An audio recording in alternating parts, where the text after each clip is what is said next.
My neighbor cut ahead of my pregnant sister and elderly mom and took a speaker call in a packed elevator, so I gave her a soul-crushing stare into immediate regret. I live in a condo where I assumed courtesy was a default setting. You know, basic things like giving way, helping people out, behaving like we share the planet. Apparently that's optimistic. Enter Vanessa. Vanessa from the 9th floor, queen of dramatics, professional line cutter, and aspiring influencer with 0 followers, but unlimited confidence. She never waited her turn. She never held doors. She treated "excuse me" like it was a personal insult. One time she squeezed past an old man using the handrail and said, "Sorry, slow traffic." Another time, she cut off a pregnant woman and muttered, "Well, I'm actually in a rush."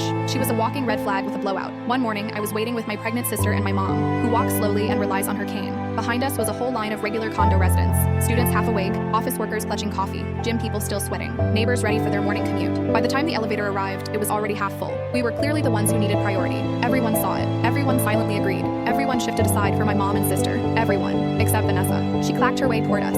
Click, click, click, heels sharp enough to cut tension in half. She didn't line up, didn't acknowledge my visibly pregnant sister, didn't acknowledge my elderly mother. She breezed straight to the front, pressed the elevator button again like she was rebooting the building, and loudly announced, "Ugh, some of us actually have places to be. I can't crawl through the day like some people." A couple of residents exchanged looks. My mom tightened her grip on her cane. Someone said softly, "Wow." I smiled politely, because Karma was already pulling up a chair. The elevator doors opened. Naturally, Vanessa squeezed in first like the elevator came pre-installed with her name on it. But the moment she stepped inside, the crowded elevator jolted as people shifted to make space for my mom and sister. Vanessa, who had all the balance of a baby giraffe, wobbled dramatically and let out a loud, theatrical, "Oh my, can we not push?" Nobody pushed her. She just didn't know how physics worked. My sister whispered, "Wow, victim mode activated." We followed her in, packed like sardines, shoulders pressed, breathing each other's morning breath and coffee fumes. Before the doors even closed, Vanessa's phone exploded at max volume. "Hey, where are you?" And of course, she hit speaker. "I'm in the elevator," she declared loudly. "But you know how it is. Some people take forever to move." Everyone stiffened. My sister inhaled sharply. My mom raised an eyebrow. One guy whispered,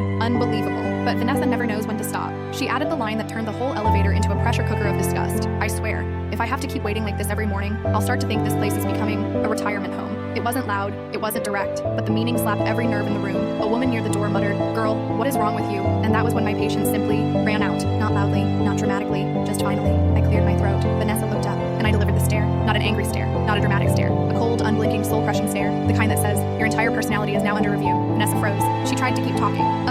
Girl, the signal is weird. Still staring. She swallowed. "Actually, I'll call you back," she squeaked, ending the call immediately. Silence took over. My sister smirked. The man behind her nodded. My mom whispered, "Good." Someone whispered behind us, "Finally." Vanessa glued her gaze to the floor like it personally betrayed her. When we reached the lobby, she bolted out first, nearly tripping over her own tote bag in her rush to escape judgment, right into her waiting friend. And the friend's first words? "Vanessa, why were you yelling on speaker again? Everyone can hear you, you know?" Vanessa froze. She glanced back at me. I raised one eyebrow, the universal signal for behave. She spun around and practically sprinted away. One stare-down contest blew all her ego away.